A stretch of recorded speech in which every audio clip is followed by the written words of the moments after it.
everybody, it's Annette Green here again today, and it's that time of year again when we have to start thinking about our planner for the new year. And I don't know about you, but I like to have an actual planner in addition to my fun planner, which has like pictures in it and a little bit of journaling, almost like a miniature scrapbook. But I also keep an actual planner. And that's the one where I would put my appointments and to-do lists and things like that, which I cannot seem to live without. I can't seem to quite give up the paper planner. I love it too much. I'm not great about using my phone for that kind of thing. And if you're like me, then this video is for you because I have created some planner pages that you can download from my Etsy shop. Very easy. But this video is going to help you to go along with that listing to know how to use it. There's a few tips, a few things you need to know, and that's what I'm going to tell you about today. I should first mention that my planner pages are designed specifically for the Elizabeth Craft Designs planner, the planner cover. This is the largest size. I have done videos before that show you the different sizes that they carry. This is the largest size. You don't need to have the planner covers to use these pages, but the tips that I'm going to share here today have everything to do with what you need to do to get them to fit into here. You could use these and just bind them yourself and do what you wish in any book that you want. If you want to make your own book and bind them in there, that's great. You can do that. But today I'm just going to show you how they need to be cut and a few tips about putting them into the Elizabeth Craft Designs planner. A few things that you'll want to know right off the top. When you go to my Etsy shop, which I will link in the description below, there will be 2 listings. I found that I like to have little faint rules and little boxes to tick off at the end of the day. That's something that just gives me a whole lot of pleasure to accomplish something and check the box. You also will have the option of absolutely plain pages. They will look like this. No lines, just space. And you can pop photos in there or do some decorating and stickers and all that you want in that version, but make sure you pay attention to the 2 different types of listings. Okay, that's one thing. Secondly, using paper. So because there are so many days in the year, you will need to have, it's a 66-page document, the download. You will need to have 33 sheets of paper. Pick whichever paper you like, whatever works for you, but here are a few things that I've discovered over the years. I'm going to use white paper this year. I have used like a very slightly off-white paper. I have used more of a yellowy resume paper. It just depends on your personal taste. But I'm going to use white, and I'm not going to use a super thin, super cheap white. I'm going to go with the best white that I can find in my local office supply store. So Staples is my store around here, and this is a 24-pound. If I can find 28, I might do that instead, but 24-pound is pretty good. You can write on this. You can't, I wouldn't use a marker. It's going to bleed through to the other side, and I probably wouldn't do any stamping on here. Stickers would be great, so that's something to consider. The resume paper is very nice. It has a little bit of a tooth to it, so it's easy to write on with a ballpoint pen. But it's a little thin, and I don't know, I mean, you can see my hand through there. So I don't know that I would use that one unless I was like a pencil person instead of a pen, because I feel like that's just going to kind of show through on the other side. And I mentioned stamping earlier. This is an example of a very thin paper that I had stamped these nice little like Denison label squares and rectangles on. I was going to put a photo in there, and it definitely shows through on the other side. I'm not sure. Yeah, you can see that. And, you know, it's no big deal. It's a planner. You're going to probably throw it away after the year is over or a couple years later, but it's just something to kind of keep in mind. Also, when you're thinking about paper color, you see, let's see if I can find the same exact page. Here we go. So you can see, especially if you're opting for the version in Etsy that has the lines on it, like this one, you can see that because that paper is a kind of a creamy color, those lines don't stand out quite as much as they do on the white. So that's something else to keep in mind, whatever color you choose. It is not black ink, except for this one page here that has all the holidays. This is a very shaded back version of black, like 50% gray, and then even lighter for the days of the week and those rules. I just like that, you know, I just need something to keep my writing straight. I don't need to see that line really, really obviously. And unfortunately, there's no way for you to make it darker. So just know that going in that I make them this way. If you were going to make your own, you would have that option to change that. All right, another thing that you'll need to know is when you get these pages and you print them all out, you've got this nice big stack, and right away you might look at it and say like, ooh, January 4th, 5th, 6th is the first day, and then this calendar thing, and then over here we've got December 28th, 29th, 30, and so forth. It's going to seem just like crazy out of order. This one is the 18th, 19th, 20th, but then over here is the 7th, 8th, 9th, and 10th. So all I can say is trust me.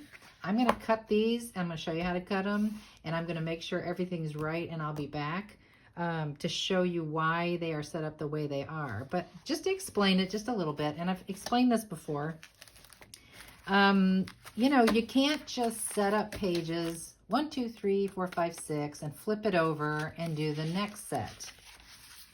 7, 8, 9, 10, 11, 12. You can't do that because once you start cutting and folding and through-hole punching, everything is crazy out of order. So there is a method to my madness. And so what I do is I go and I buy a cheap, small little planner, 2021, and I take it all apart and I start taping the pages together the way that a printer would print them. I know, it sounds crazy, but that's exactly what has to happen for the right things to be on the back sides of pages. So, like I say, just trust me. And the other thing that you need to know before you even print these out, you have to know your printer. You have to get to know your printer in order to do this, because the very first time I went to print this out myself, I just said print page 1 and 2 to check it, okay? So instead of the pages printing this way and then also printing this way, it printed this one upside down. So in your print settings, you've got to find some sort of option that says long edge binding or short edge binding. Okay, mine defaulted to long edge binding, and that means that you plan to bind it and flip it, okay? If you pick short edge binding, it's going to print the pages this way properly. Like, yes, this one is proper. There's our first page.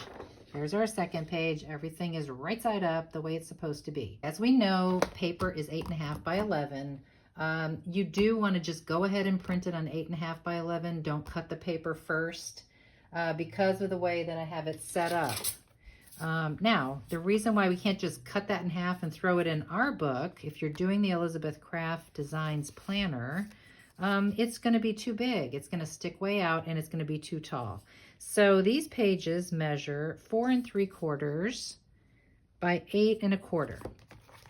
So that means when you get my file, you're going to have to do a couple of cuts. Now, to save a little bit of time, I'm going to do a couple at one time, maybe 3 sheets, because I'm using, you know, printer paper, not too flimsy. Now, the first thought might be just cut it right down the middle at 5 1/2, but let's kind of conserve our cuts. Save a little bit of time, I think, and a little bit more uniformity.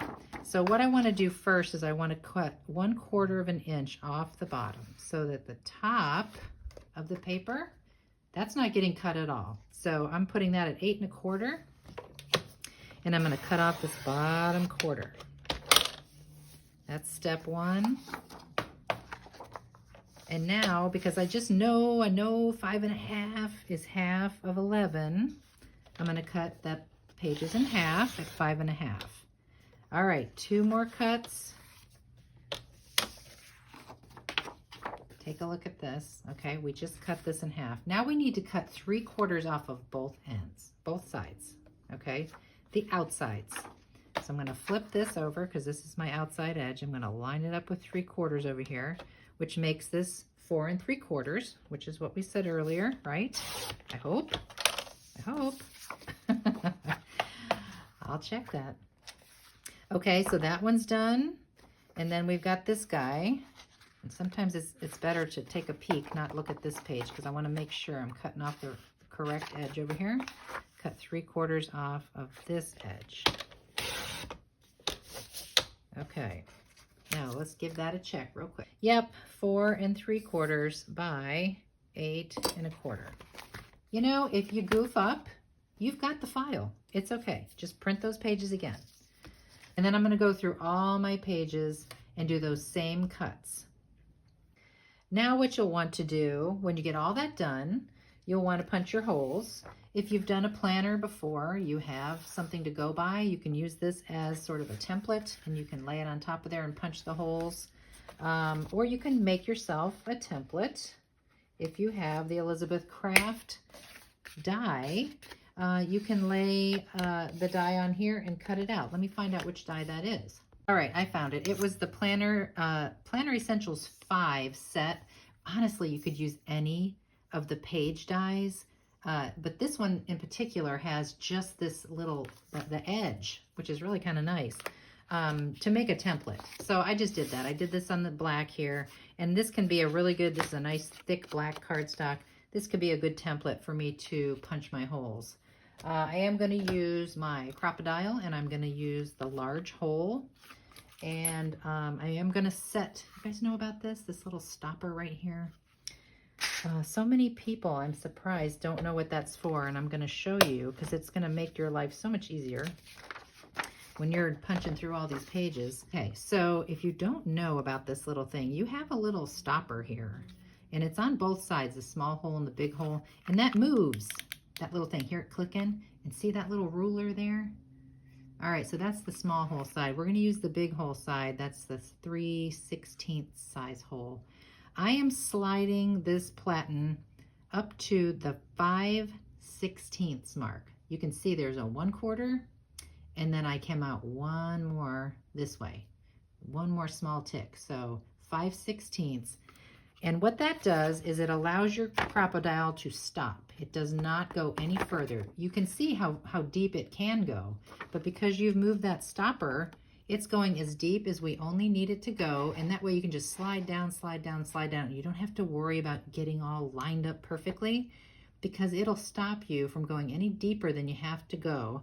All you have to do is look through the hole and line up with your template, and piece of cake. Okay, so that's just a little tip there. One recommendation I would make is once you make your template and you cut out about a month's worth, that was 3 pages for me for January, I would start to put these in order. I was going to say wait till the end, you know, get them all stacked up and then do it, but I want you to do it now before it gets like you have this whole pile. It'll be a lot easier. So just know that your first page is your holiday page, and then your very first left-hand page will be still in December of 2020, those first couple of days, or those last couple of days of December, and then you will start with your January, December 31st, 1, 2, 3, and then just find the pages and make sure that you've got them all in the right order. And that's when you can stack them all up. Your last one in January will be blank. That's a great place for notes. It's a great place for stickers or some more pattern paper, something pretty like that. But once you get them all in order, then I would lay my template on there and punch my holes. And then January is done and put it aside. That way you don't get confused what side you're punching. If you do it each time you go through a month, after you've done those cuts, like I'm gonna do just those 3 sheets, and that's pretty much February, I think that will keep you a little more straight and organized and not want to tear your hair out. One nice thing I like to include with my planner Etsy listing PDF is these mini calendars. If you want to do something like I've done here and actually have like a January intro or a monthly intro. This calendar will be up to date for 2021. I will include that as well, and you can print that on whatever you like as well. I think it'll come out on 2 sheets of paper. Okay, I'm going to get that planner, those planner pages all cut and punched and ready to go. I just wanted to reiterate that I will be making a video, and it will be a tutorial, complete tutorial on the planner when it's all complete. I am going to use the olive, I believe this is just called the olive planner cover in the large size. And like I said, I'm going to use Graphic 45's Woodland Friends collection. I'm going to use the regular collection, which has all the papers like that and the stickers. But I'm also going to incorporate some of the patterns and solids in the Woodland Friends as well. So if you're wanting to get your supplies together before and get ready for that video, that is what I'm going to use, and I'm going to try not to use too much else. But of course, I will be using the Elizabeth Craft Designs Planner Essentials dies. So stay tuned for that. I will update this video down in the description and put the link to the new video when this is complete. All right, guys, thanks so much. Let me know if you have any questions.